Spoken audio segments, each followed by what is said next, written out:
Vote का अधिकार बहुत महत्वपूर्ण अधिकार है। यदि उसको हम सही तरीके से इस्तेमाल नहीं करेंगे, उसको जात बिरादरी, धर्म या अन्य सामाजिक परिस्थितियां या फिर किसी लालच के आधार पर हम गलत तरीके से इस्तेमाल कर देंगे या उसको बेच देंगे, तो स्वाभाविक रूप से 5 साल के लिए हमने अपने पैरों पर कुल्हाड़ी मार ली है और ऐसे लोगों को हमने चुनकर भेज दिया है जो हमारे ही संवैधानिक अधिकारों के विरुद्ध बात करेंगे या उनके सपोर्ट में नहीं बोलेंगे। प्राय कॉलेजियम सिस्टम में जो व्यवस्था दी गई है वो ऐसी नहीं है जो किसी भी प्रकार से हमारा संख्यात्मक भागीदारी को सुनिश्चित कर सके।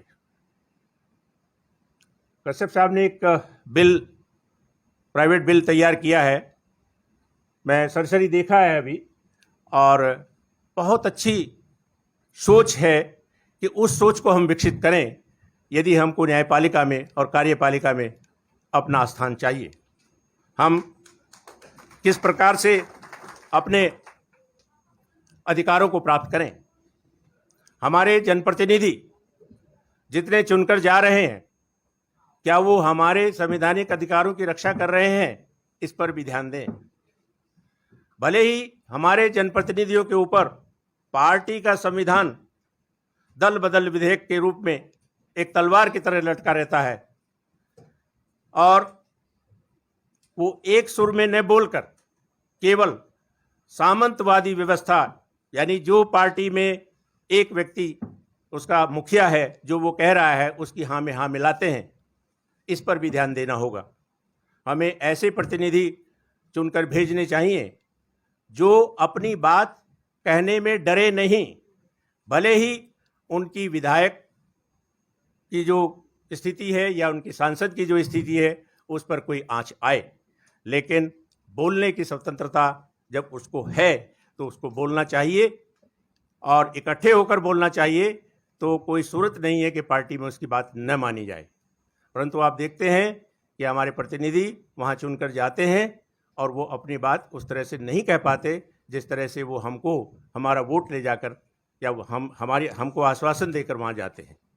इसलिए आम जन को इस बारे में भी जागृत करना होगा कि वो ऐसे प्रतिनिधि चुने, अपने ही वर्ग से ऐसे प्रतिनिधि चुने जो उनकी बात को निडर रूप से बिना किसी खौफ या किसी दबाव के कह सके।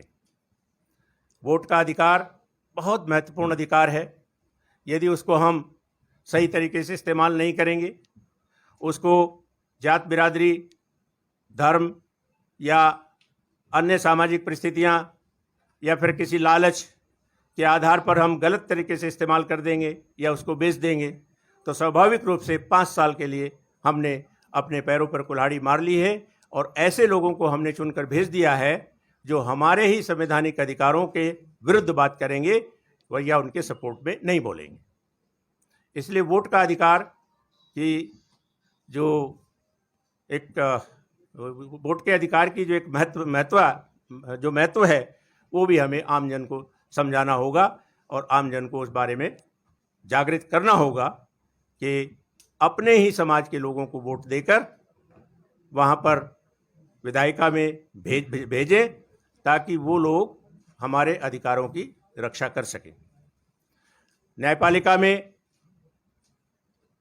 निसंदेह बहुत अच्छे लोग भी हैं, लेकिन वर्तमान परिवेश यही प्रदर्शित कर रहा है कि जिस प्रकार से कुलीन तंत्र के लोग न्यायपालिका में आ रहे हैं, तो वो स्वाभाविक रूप से एक डिस्क्रिशन, जो एक विवेक की जो बात आती है, जो एक जज को होता है, उस विवेक को वो हमेशा अपने सजातीय वर्ग के पक्ष में ही देने की बात करते हैं। संविधान के विरुद्ध न जाकर एक विवेक को इस्तेमाल करते हुए कुछ ऐसी बातें कर दी जाती हैं जो हमारे अधिकारों को नष्ट करती हैं या उनको कम करती हैं। अभी पिछले कई वर्षों में, जो सभी अधिवक्तागण जानते हैं, पिछले कई वर्षों में पिछड़ी जातियों के मेरिटोरियस बच्चों को टॉपर होने के बाद भी जनरल क्लासेज में जनरल सीटों पर स्थान नहीं दिया गया। कितनी बार ऐसा हुआ, किस जजमेंट से हुआ, क्यों किया गया, कितने वर्ष लग गए, और यदि वो चीज़ जो अब हुई है कि नहीं उनको जनरल क्लास में स्थान दिया जाएगा, वो तब भी होती तो इतने वर्षों में जो नुकसान पिछड़ा वर्ग उठा चुका है उसकी भरपाई कहाँ से होगी? कोई बैकलॉग आज तक पूरा नहीं हुआ है, इसकी आवाज़ उठानी होगी और ये आवाज़ न्यायपालिका के उन लोगों के कानों तक चली जानी चाहिए जो लोग नहीं चाहते कि पिछड़ी जातियों को आगे बढ़ने का मौका दिया जाए या आगे बढ़ने से या उनको किसी भी प्रकार से आगे बढ़ना दिया जाए।